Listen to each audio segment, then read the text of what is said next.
Well, the guys that are doing the bush stuff, they're just eating those ends right up. Some of them are putting Vikings in now too. So Yeah, Vikings is another one that I've seen that has some problems.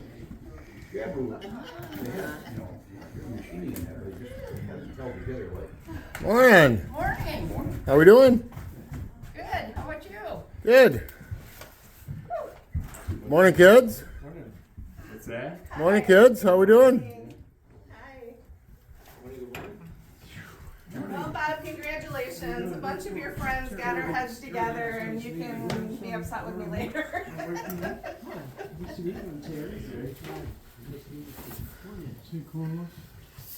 Hey, guys. Well, we have coffee made over there. Don and Patrick have a little presentation. So after that, whatever you guys want to do for your breakfast is up to you. I didn't bring food, but I did bring coffee. So there's coffee in the kitchen if anybody wants it. Okay. And thank you, Patrick and Don, for being here. Sure. And Bob, thank you for furthering aviation in all of these people's lives. So have a seat and I was gonna say, enjoy. come on in and have a seat. Yeah. Have a seat. Everybody relax. It's gonna be a fun thing.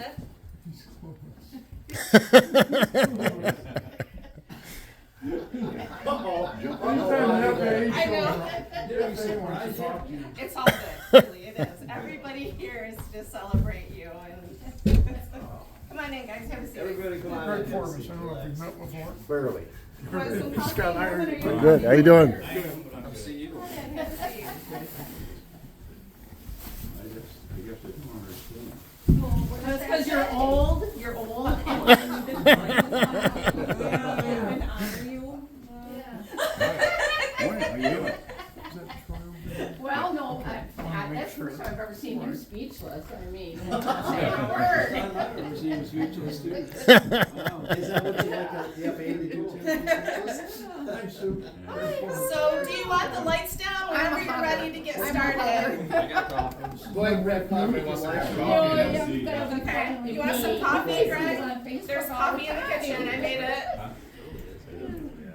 It's your wonderful trip Would you like over over yonder. drinking coffee? Want to try? Cool hat. How you doing, Norman? Good, how you doing? Morning, Troy. Good to see you. I'm giving Eugene hell because I told him to be here at 8:30. You didn't tell me what time to be here. Huh? You didn't tell me what time to be here. Yeah, 8:30 I said that we, because Greg Forbes. Oh, we thought 8, but- Well, folks, have a seat. Relax. Have a seat. Just have a seat. We promise we'll be done. Might be a while, Good to but. see you. Good to see you. We promise we'll be done within 3 hours. There's no time on that. Exactly, I know, I love this part of it. All right. It's early. Is everybody here or are we missing anybody? Is everybody We're here? good. I think this is it. Okay. Somebody else is coming too. Who's that? Well, one of his grandchildren. Oh, Okay, and then what about Jimmy? Did anybody get Jimmy him? Kim. Yeah, I called Jimmy, he spraying today. okay, So- and Yeah. His Wayne, daughter, I'm so sorry. where's, He won't be here Greg, again. what about Wayne? Wayne? Huh? I was flight over. What? Good. I don't know. Let me send him a message. Well, you know, we can get started whenever you guys feel like you're ready, so whatever. now what time are you expecting, would you say granddaughter? Yes, she was gonna be here at 9 because we were told that's what time I was supposed to We be. can wait. I mean, We're happy to wait. yeah, we were planning. In the this meantime, way. I'll tell you what, well, we'll make it a little bit more interesting and not so boring.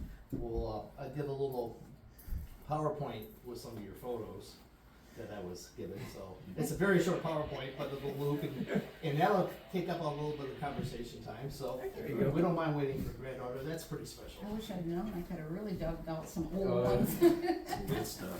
So, Good stuff. and while I do,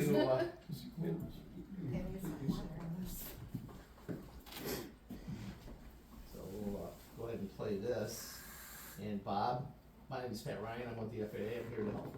Okay. So there you go. These will run pretty quick, but at least you can look at the photos up there and start chatting about them. This is what I call the photo gallery, so it'll just loop around Okay. and you can talk to them, and if you want, I can try to pause. That's the first one, isn't it? The checker tail. I'm not sure, because wasn't the checker tail yellow and black on the Yeah, first one? this, I did the test flying on that for Roy. Oh, that was. Remember, Yeah. remember I checked you out in it. That's right, yeah, it was fun too. You and Tyler.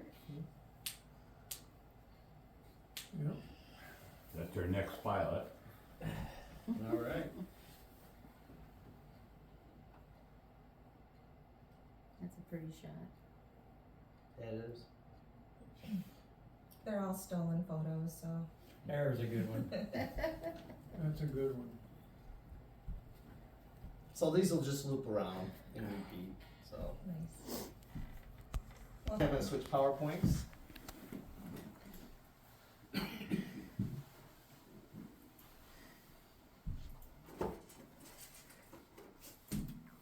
Okay, well, good morning, everybody.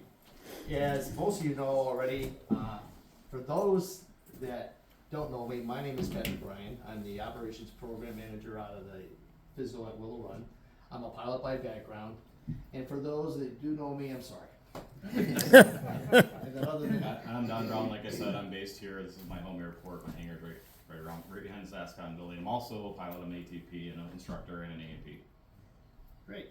So, as we were describing the program earlier, Don, if you want to pick up on this and hit the highlights. for Yep, everybody. yep, so what we're here to do today is the Wright Brothers Master Pilot Award. It's for 50 or more years of safe operation of aircraft. We also offer a Charles Taylor Award for a safe maintenance of aircraft.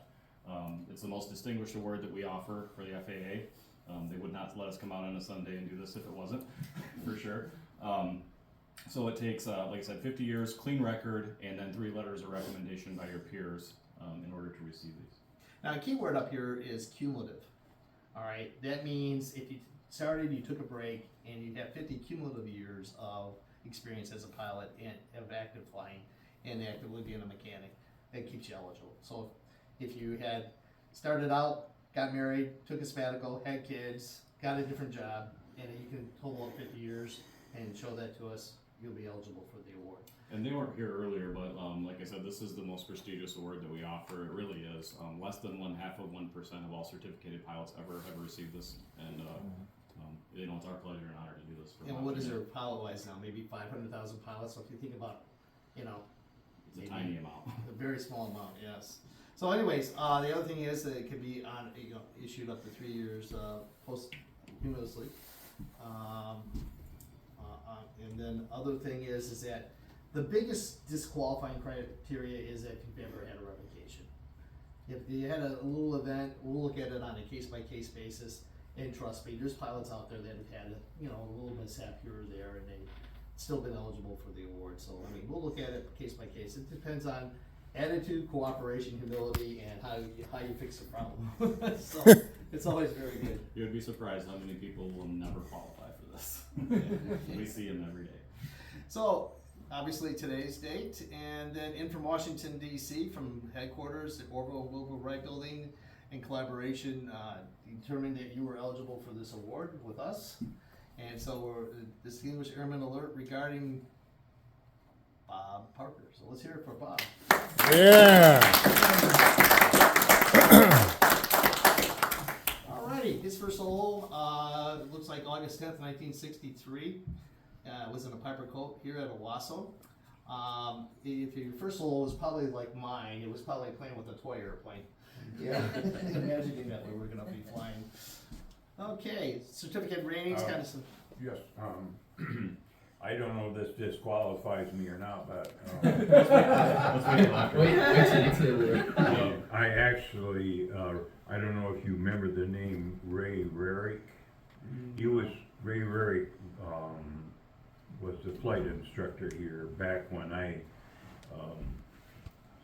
learned to fly, okay. I actually soloed in 6 hours, but they fudged the books. Disqualified. Thanks for coming. Yeah, that's a wrap. A little bit of statute of limitations may Good answer, good answer. And so pilot certificate wise, he has a private pilot airplane single engine rating. And obviously, as Don mentioned, the application process is filling out a two-page form. It's fill in the blanks, basically. It's spaced out like triple spacing, so it's not very hard to fill out. Just some various personal data It's and the easiest government formula ever. yeah, that's true. And a resume or some type of flying history, which Bonnie was able to provide enough for me to get this through Washington. And then 3 letters of recommendation from certificated pilots. Now, I don't read the letters per se, but I paraphrase them. So what did they say? Well, he has done great things, such as giving many people their first air ride in an airplane, participates in the Young Eagle, so that's a great thing too. Known Bob for 23 years, involved in aviation most of his adult life, shares the same passion with his brother, owned a wide variety of airplanes, which gives him a skill set that very few pilots have today. That's a pretty nice compliment. I've known Robert for 25 years. He's been a steadfast ambassador for general aviation and has inspired many individuals, including myself, in becoming certificated pilots. I've known Robert for over 35 years. He's taught me much and it's made me a better pilot. So those are the comments about people that say about, and you're not even a flight instructor. That's pretty awesome. So thank you for doing what you do to promote aviation. All right, so the formal part of the award presentation is that we like to recognize the spouse. And let's see here, Suzanne mentioned that you right here. I always like to say that the spouse is the wing beneath their wings. All right, so Bob, I gotta ask you, has that been a headwind, a tailwind, a crosswind? Or a whirlwind? Or a crash and burn? Been a tailwind, right? So Don's gonna read the letter to you and present that to you, so go ahead, Don. Yep, Suzanne, so this is a letter from our physical office manager, Jim Gotha, and it says, Dear Mrs. Parker, the Federal Aviation Administration Wright Brothers Master Pilot Award is presented to those pilots in recognition of 50 years of aviation flight and service to the aviation community. We also understand that it requires the dedication and the support of a very special spouse for that to happen. As a token of appreciation for your sacrifice and commitment in support of Robert's 50 years of dedicated service to aviation, on behalf of the Federal Aviation Administration and the East Michigan FSDO FAST team, it's an honor to present you with this letter of recognition. Well, thank you. All right. Yeah. That's nice, very nice. I know my wife would never let me buy 80 airplanes. Well, my wife will, but they're gonna be about this big. Okay, next, we have the Master Pilot Recognition Letter from our office manager for you, Bob. Yep, Bob, so same thing, our office manager, he takes these seriously just like we do, and so he wrote this letter. It says, Dear Mr. Parker, on behalf of the Federal Aviation Administration, I take great honor and pride to present you with this letter of recognition of your 50 years of aviation flying experience and being the recipient of the Wright Brothers Master Pilot Award. The Federal Aviation Administration, in honor of the Wright brothers who designed, built, and piloted the first powered airplane, initiated this award. In doing so, we are recognizing and honoring those individuals who have demonstrated professionalism, skill, and aviation expertise by maintaining safe operations for 50 or more years. Like you, they are the pilots who have brought the aviation industry forward for the enjoyment and benefit of future generations of men and women who will look to the skies. This award acknowledges your exemplary service, your professionalism, and devotion to aviation safety, and the recognition by your peers. I extend you the best wishes. All right. Thank you. You got pins? All right. So the next thing we have is the Master Pilot Recognition pin that was acquired for you from, I'll leave that lady's name unmentioned for the moment. I think we'll figure it out. But anyways, what we have here, uniquely enough, we didn't get the pins and something else soon enough. Because the vendor didn't tell me that they ran out of stock of what they needed to do to make it, and said, oh, we'll have it to you for next week. And I went, oh, great. So I says, well, we'll improvise. Fortunately, I have some of these stick pins left. Okay. Now, Bob, this is a test of dexterity for you to be able to maintain your medical. Because we're going to ask you to pin this on Suzanne, I'm sorry. And basically, no stabbing is allowed. So what you do here, it is kind of a neat thing is that I bet you Susan can figure it out. It took me a while too, but you just simply pull that pin off the bottom, or pull the little clasp off the bottom, and then you may want to help him. No stabbing. Stabbing. Okay. And you should see when I say that, how many spouses are watching really carefully. Not even watching, that's pretty good. Yeah. Now, it's a little tricky to get that clasp back in, you just simply insert it back up the stem. Look at this, Hugo and, what's it, Hugo and Kim, right? Bye-bye, Bertie. You probably don't even know what that is, do you? I'm showing my age. Alright, so now, next, we have the master pilot will help him. So Suzanne, I'm sorry, we're gonna ask you to pin that on Bob, and stabbing is allowed. And You want it on your hand. I doubt if you're gonna do much for stabbing, because that's just a lapel pin, it doesn't have a very long stem. So just a note about the pin, you know, you see the Wright flyer there, it's a silhouette over top of the space shuttle. And the words knowledge, professionalism, and safety. And a lot of people joke that the only thing you need to get a Wright Brothers award is to be old and lucky. But no, it really is the knowledge, professionalism, and safety, Bob, that you know qualifies you for this award. You would be surprised how many boneheads we deal with at the FISDO on a daily basis. So when somebody gets this, you know it's an honor to give it to you. All right. Continuing on. Well, the next thing is, the one thing you get from Oklahoma City is free from the FAA, and that is a copy of what we call your blue ribbon package. And it's usually a gold seal and a blue ribbon there and a certificated letter saying, here's a true copy of your record. So it's all your applications, all your test or your written test results are in here too. We won't talk about the test results. The bottom line is, I have an IOU. Unfortunately, yours didn't show up correctly, and I had just found that out this last week because to be honest with you, I'm doing about 12 of these, and in the mix, I looked and said, "Where's your package?" So I had to call Oklahoma City and order another package. So when we do receive the package, Don's going to deliver to you. So, but the nice thing is that they send me an electronic copy to verify that everything's good. So I printed off an electronic copy, which is great. Now you can scribble on it, and Change the test results. Don can go ahead and tell you. But right here, if you'll notice, Don can tell you what that is. Oh yeah, that's your airport, right, Shaylon? So right here, this is our FAA approved wrapping paper that they provide for us. So the blue ribbon package, just a note about this, so there's only 2 times that a blue ribbon package is ever given to the FISDO. There's only 2 times we can ever request them. And one is for an enforcement, we're getting ready to walk into a courtroom because somebody did something really wrong. And the other time is when we're presenting one of these awards, so I'm really glad it's the latter. Oh, good. Good. Yeah. And you can keep the wrapping paper. What I did is I took an old Michigan Aeronautical chart and I found out, kind of placed that right in the center there so you can have a keepsake with your records.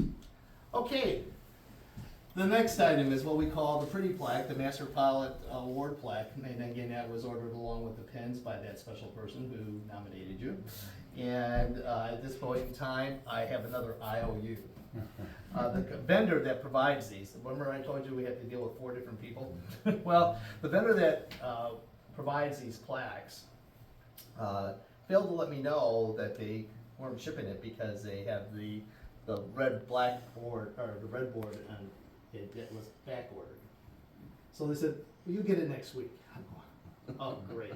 So because I know this was all set up, I didn't want to drop a bomb and say, hey look, you're not going to get that right today, but we have another IOU. But in the meantime, we have Now you have 2. now we have a temporary certificate for you. So You go. Don's going to go ahead and present that to you. Pardon? Never mind, I was gonna try to get a photo up with that background. Oh, okay. So come on up, Bob. So, Bob, this is the Master Pilot Award. It says 50 years of dedicated service in aviation safety. The Department of Transportation, Federal Aviation Administration, Wright Brothers Master Pilot Award is presented to Robert George Parker this day in recognition of your 50 years of exemplary aviation flight experience, distinguished professionalism, and steadfast commitment to aviation safety. Congratulations. Thank you. All right. Now, if you'll notice on both the picture and the PowerPoint, that these are autographed by Orville and Wilbur Wright. And so, Bob, we were wondering how you came across getting their signatures. We won't say you're that old, because you're not that old. All right, so congratulations again, but you might as well remain up here, I'll hold that for you, because you're gonna be the recipient of what we'll now call the official certificate for the Master Pilot Award. So the pretty plaque is something that's purchased. I like to joke about it because nothing says government like giving you our most prestigious award and then making you pay for it. But this is the official plaque, or this is the official certificate, and this comes from Washington D.C. This is what we coordinate to get, and they actually don't pay for the frames either. So we were mentioning the FAA safety team, the FAST team from Michigan earlier. They, through fundraising and things of that nature, supply us with these frames so we can offer them to people. So.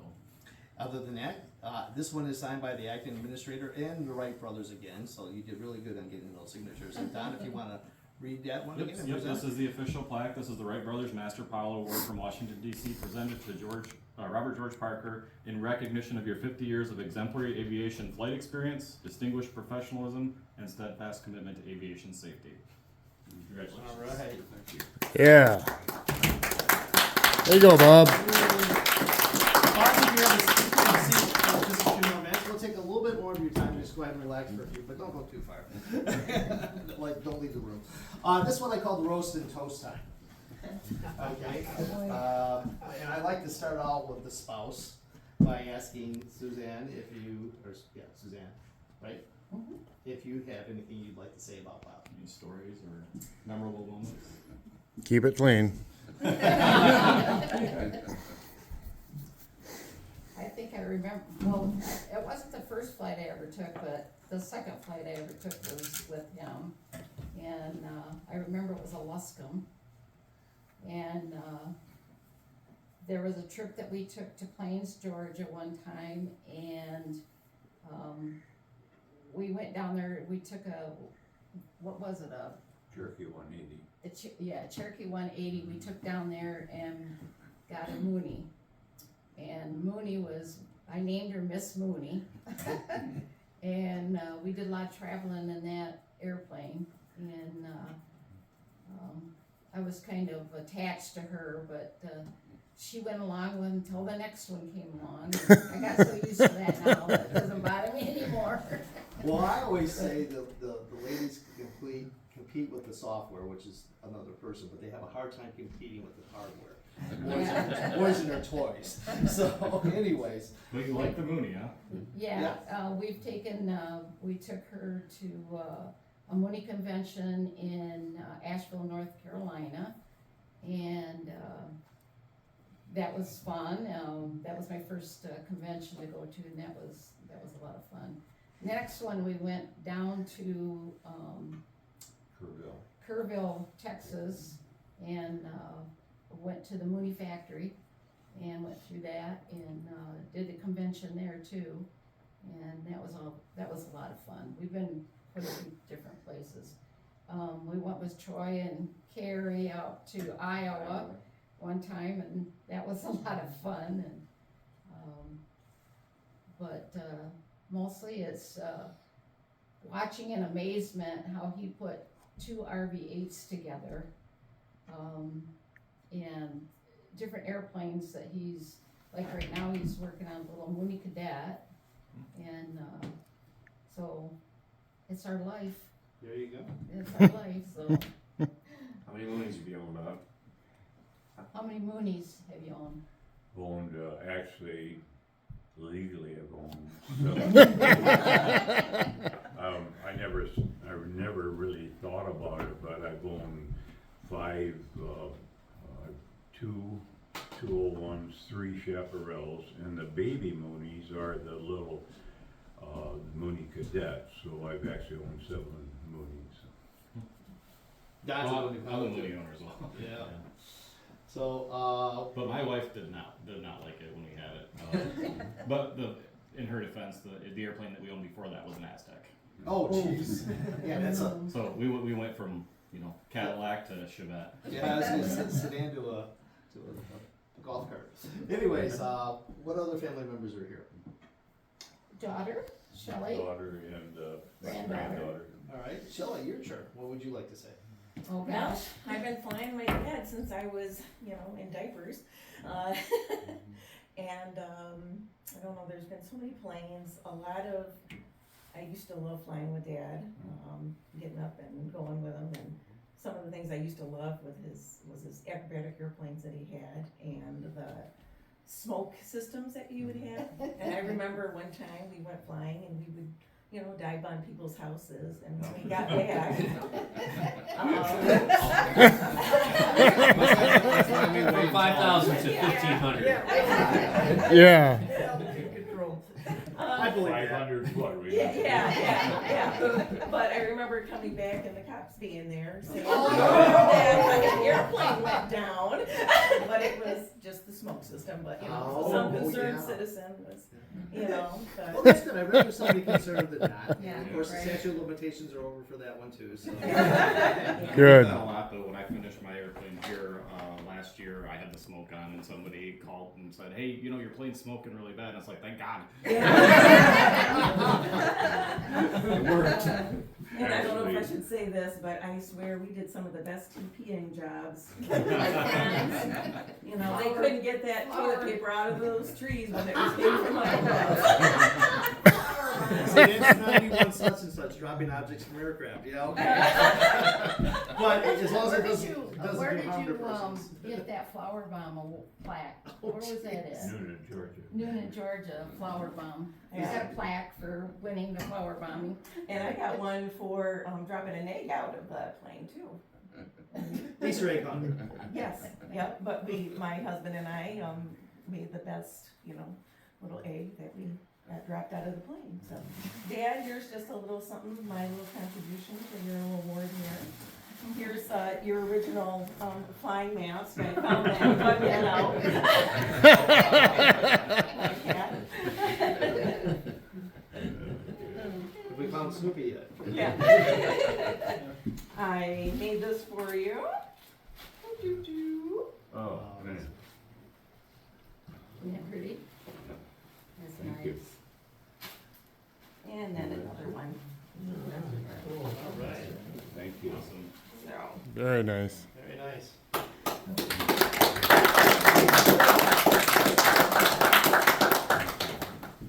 All right, these things always turn out to be quite special.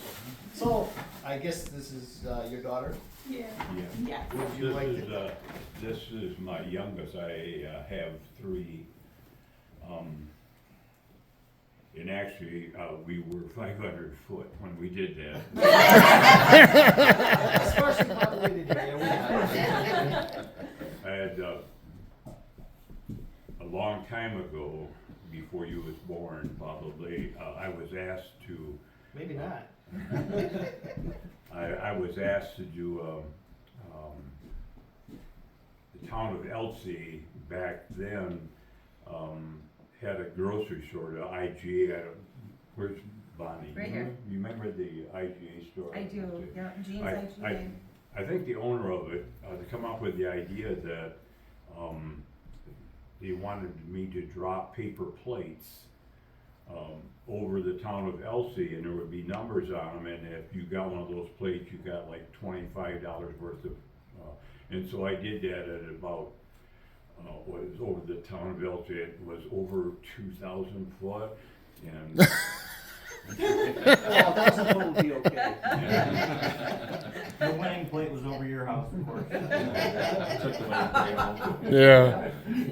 So we did that, and I really don't know how, who got what or what, but that was my first experience of, dropping stuff out of the airplanes. And when the girls got bigger, they used to bring toilet paper home from school, and we would go up 2,000 foot realistically, that time, because, I don't know if you ever done it or not, but the toilet paper, as it falls, it unwinds, and so we had to be really, really high to get a good coverage. So we'd go well over 2,000 foot over Elsie and drop toilet paper. Oh, jeez. And You so by the used time I to- hit the ground, there was no damage or anything, but Right. it was really It would've pretty. been- We used to fly over with the Easter eggs, so the grandkids could, drop all the Easter eggs, and the grandkids could run and pick them up, and That sounds great. I don't know what the statute of limitation was, but it was over 25 years ago, right? Yeah. It all depends on the severity, but it's usually 6 months. Or whatever it is, But depending. there's on no the- regulation against dropping. When toilet they were- paper. Not toilet paper, yeah. When the girls were younger, the two, I don't, you wasn't involved in that, I don't think, but we had a champ. And, we got the idea of going out and bombing, barns, and so the girls, and we just did this for fun, I put the two girls in the back seat, and on their lap, we put a box and put water balloons in it. And of course, it take them up to, 1,000 foot or so, and we go out and bombing barns and stuff, they were old barns, they were stuff like that. But I remember coming back one time, because of the altitude, the higher you go up, the balloons would break, actually. Right. And, we landed in the champ, and there was water coming out of the. But I was just building memories for them, they remember that, That's great. Granddaughter, your name, I'm sorry? Tara. Tara, would you like to say something? I don't have any crazy stories like toilet paper and water balloons, but I've ridden with him a few times. I remember one time when we were younger, he'd pick us up at an airport by our cabin and brought us back to spend the weekend with them, and then gone up there for like Easter, some holidays, and get-togethers and stuff. Sounds like you guys had some great times. I'm envious. I think the last time was you rode in the Super Cup, remember the big tires there? Yeah. Oh, wow. Mm-hmm. And who's the young man next to you? My boyfriend. Okay. Jackson. Have you been up with him right now, or? Not yet. Hopefully today. Oh, okay, cool. Oh. You better like you ain't coming back alive. All right, I'll leave that one alone. Any other family members here today? All right. Anybody else like to say anything? Bonnie, I'll start with you. Okay, well, when I heard about this award, I just kind of stumbled across it online, looking for some things, doing some research. And I thought, boy, if anybody deserves this award, it would be Robert Parker. And let's see what we can do. So I started reading the criteria and tried to get information out of him, like, hey, when was your first flight? And then it was kind of a nonchalant answer, like, oh, it was back, and he would give me, so I would try to press and get information. And when I found out that it was in 1963 and it was exactly 60 years ago, and he needed 50 years, I thought, okay, he's 10 years overdue.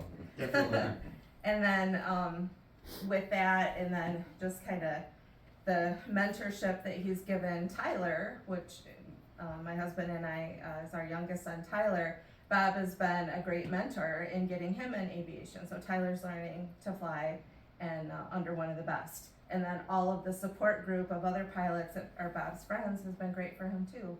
So I put the application together and asked for letters of recommendation from 3 of his closest buddies. Tried to keep it a secret. I thought, I don't know how I'm gonna pull this off, but I'm gonna do my best. Did you know what was coming today, Bob? No. No.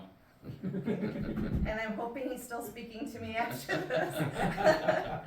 But I just thought if anybody's worthy, he should get this award, and I'd like to spread good cheer in the world, and I hope everybody in this room can go out and do something special for somebody today and keep the momentum going.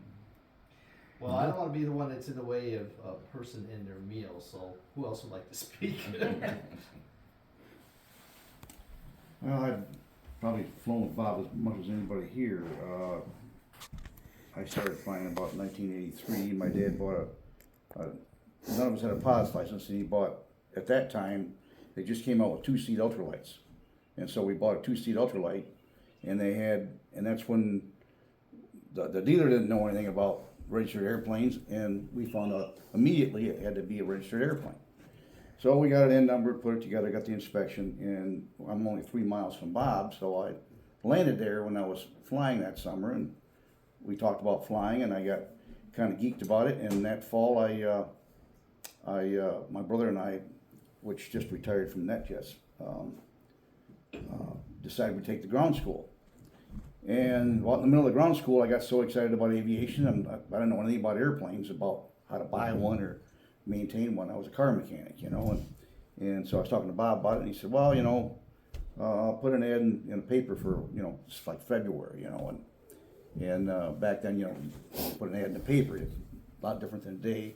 And so I put a wanted ad in, and I found airplane in Oakland, Troy, and Bob went down with me and helped me buy it and fly it and helped learn to fly it, and we've been flying together since then. Oh, that's awesome. I think Bob's inspired a ton of people to become pilots. I mean, my story is similar. I met him through Gene. So when I was getting my A&P license, Gene was somehow he worked out a deal with GM. He was going through A&P school at the same time, and I got in a car accident on the way to school one morning. And Gene says, "Hey, nobody wanted to fix the car. Like I took it around, nobody wanted to fix it." And Gene says, "I know somebody who will fix it." And so took it up to Bob. Bob looks at it.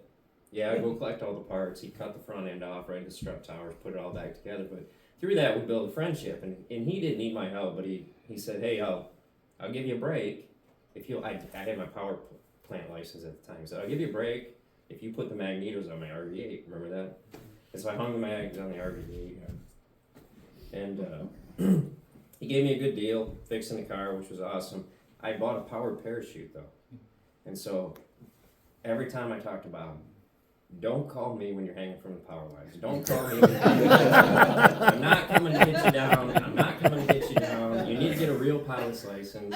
And he finally hounded me enough that I went out and I signed up and got my pilot's license. And again, he found my first airplane. We were looking for a tri-pacer. Actually, I wanted a pacer. I didn't know I wanted a pacer, but he told me I wanted a pacer. Good start. Yeah, he found a pacer in New York and a tri-pacer here. Oh, wow. And we were trying to buy both of them at the same time. And sure enough, both was a day apart. They accepted our offer on both of them.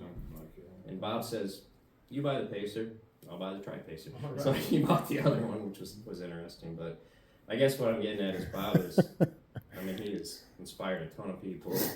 He takes joy in other people's success in aviation, which is awesome. He's always interested in what other people are doing. So, What about your cross-country trip out to California? Oh, yeah. yeah, that's a similar story to what you had. So I got my license in a pacer, so I had tailwheel experience. But I only had, I don't know, 90 hours flying or something like that. And Bob's brother bought a J5 Cub here in Michigan. Cousin. Yeah. Cousin bought Dick bought a J5 here in Michigan, and something happened, I don't know with his medical or something, but he couldn't come get it. And so Bob said, "Hey, why don't you deliver this to him?" It was Paso Robles, California. And I'm like, I don't know, I'm a little nervous, I'm a pretty low time pilot. So Bob, he flew with me in the Cub, got real proficient in the airplane. And I sat down with Bob, and I sat down with Eugene, and we did a bunch of cross country planning. And then, as Susie said, so the day we left, my wife and I, we were, we must have been 25, 26 years old at the time we just got married. And so Bob said, "I'll fly the first leg with you."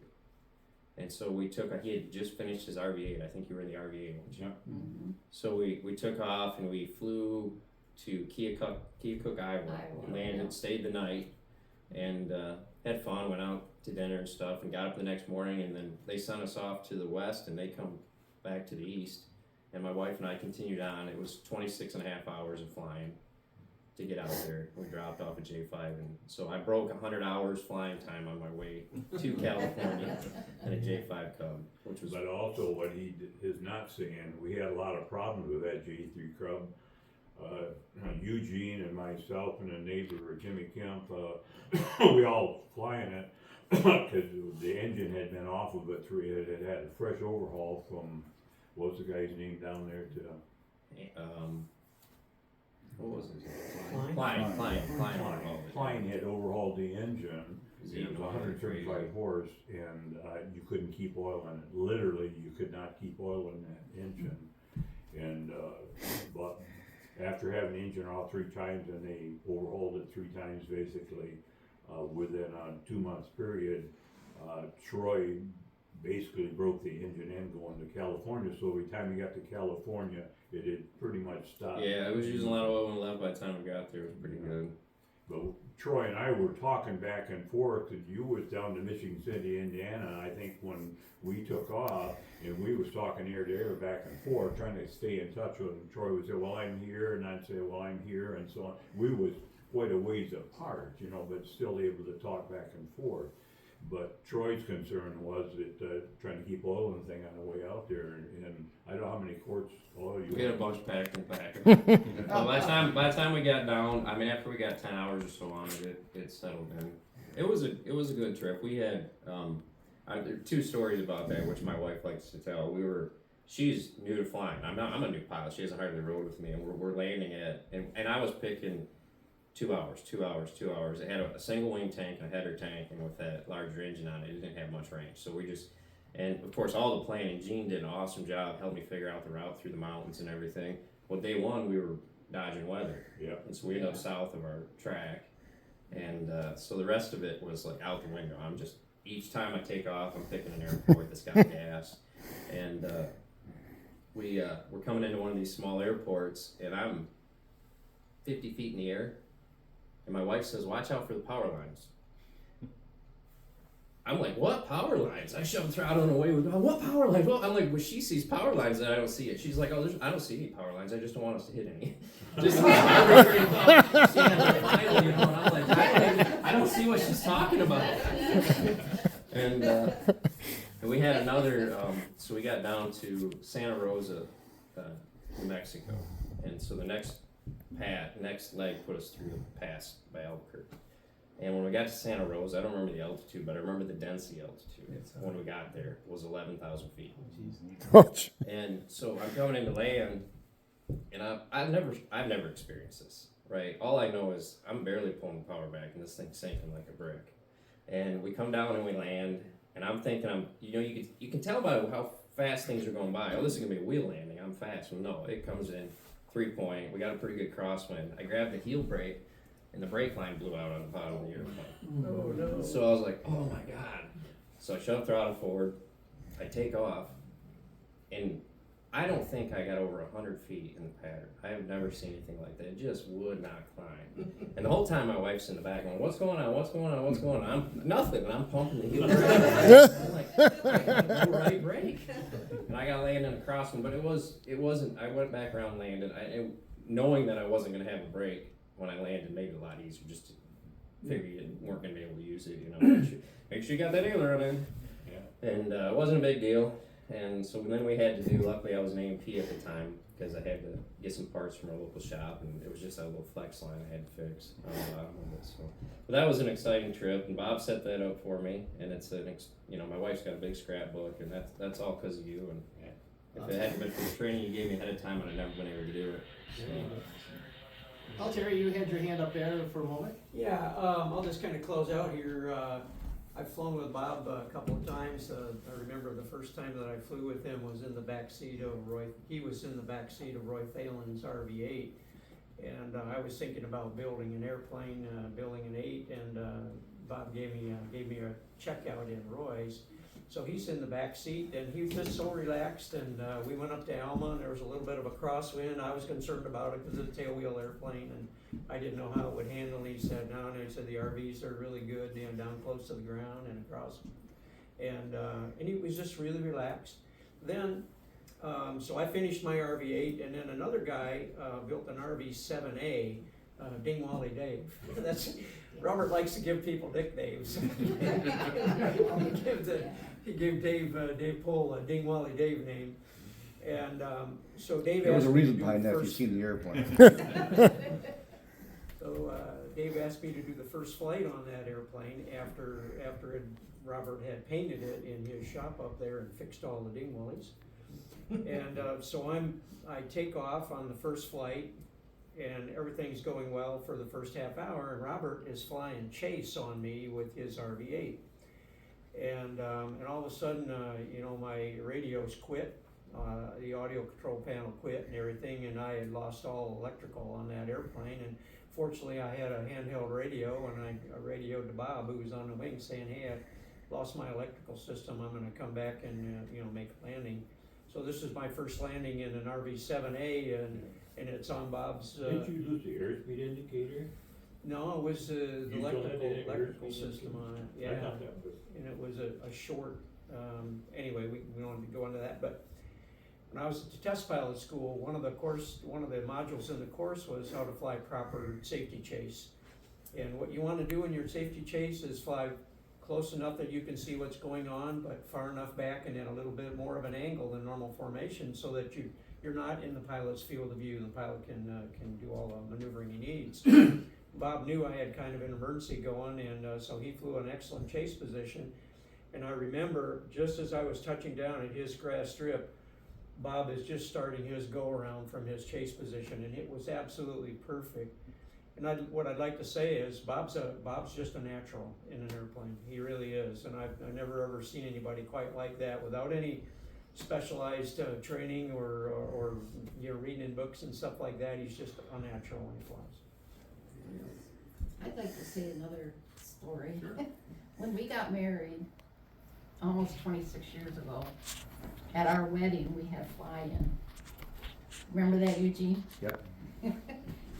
Eugene and his brother and Robert, and Robert had the minister with him in the airplane, and they flew all kinds of different formation flying and stuff before the wedding, and when we were ready to do our wedding,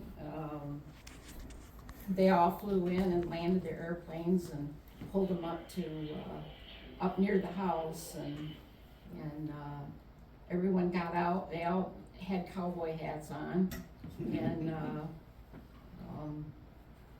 when he landed and the minister got out, the minister's in this big white robe, like the Pope or something, and anyway, it was quite a different wedding, I must say. And but we incorporated aviation in with the wedding ceremony and stuff, so that was kind of a neat, different type of wedding.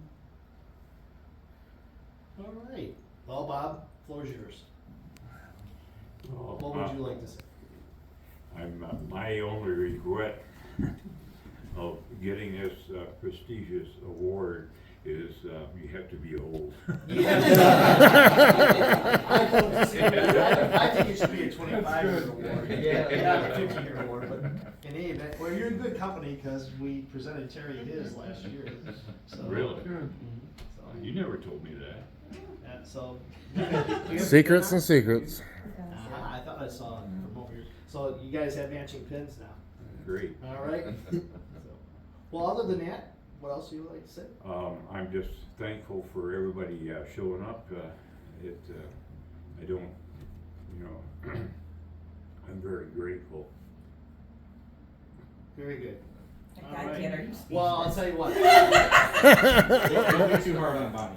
I'll tell you what, Thank you. Bob. It's been a real privilege and an honor for Don and I to For do sure. this. So, Don, any final comments? No, just like I said, thank you for staying on right here for 50 years. We appreciate it. And congratulations. Yes. It's a privilege. It's our pleasure to be here. All right. Yeah. Other than that, thanks, folks. We appreciate you being here. Thank you. Thank you. You're welcome.